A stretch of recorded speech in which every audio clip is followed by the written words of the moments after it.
Hello बच्चों, Sangeeta aunty फिर आ गई है इस गुंचा के साथ आपको आज़ादी की कुछ कहानियाँ सुनाने। आज़ादी के अमृत महोत्सव की बहुत सारी कहानियाँ हैं जो हमारे स्थानीय स्वतंत्रता सेनानियों से जुड़ी हुई हैं। मैं भी अपने बीकानेर शहर के स्वतंत्रता सेनानियों से मिली और उनसे कुछ बातें करी। आज मैं आपको श्री मुरलीधर श्रीमाली जी की कहानी सुनाने जा रही हूँ, जिनसे मैं खुद मिली और उनकी स्वतंत्रता संग्राम की कुछ बातें सुनी। उन्होंने अपनी कहानियाँ एक डायरी में दर्ज कर रखी थी और उस डायरी में बहुत सारे संस्मरण थे जो सिलसिलेवार उन्होंने अपनी स्वतंत्रता के संस्मरण के रूप में लिखे हुए थे।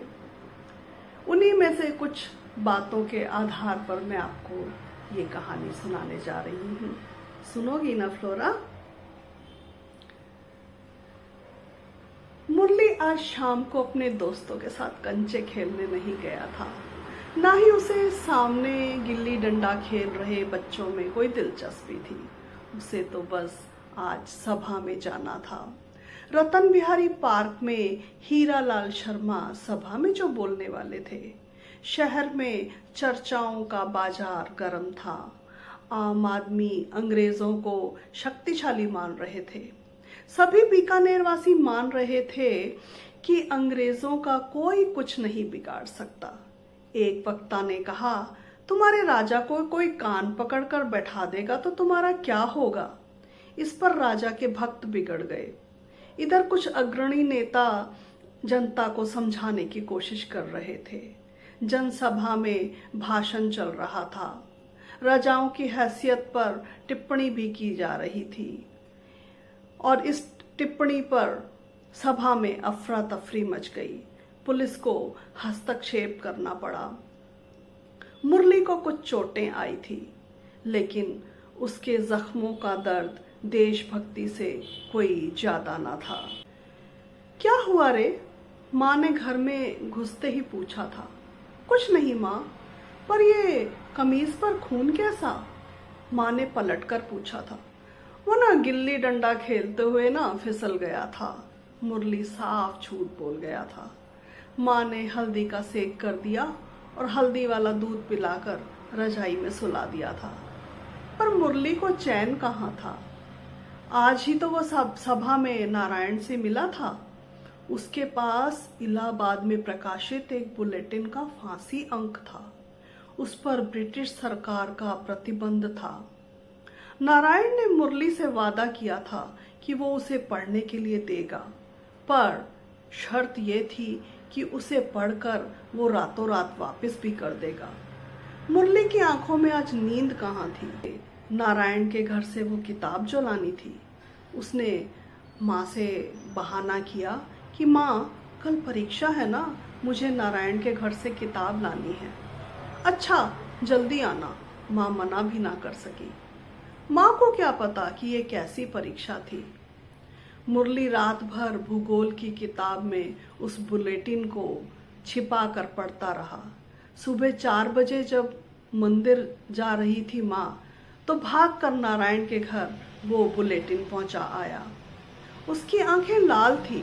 माँ सोच रही थी कि बेटा रात भर परीक्षा की तैयारी कर रहा है, पर मुरली का मासूम मन तो आज खौल रहा था।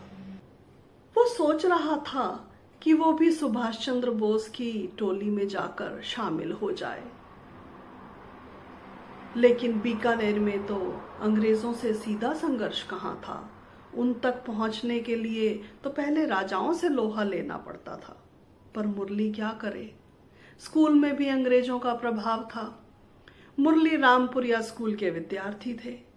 कक्षा में अध्यापक उपस्थिति लेते तो विद्यार्थी यस सर कहते। आज मुरली का मन बहुत खिन्न था। वो यस सर बोलना भी नहीं चाहता था।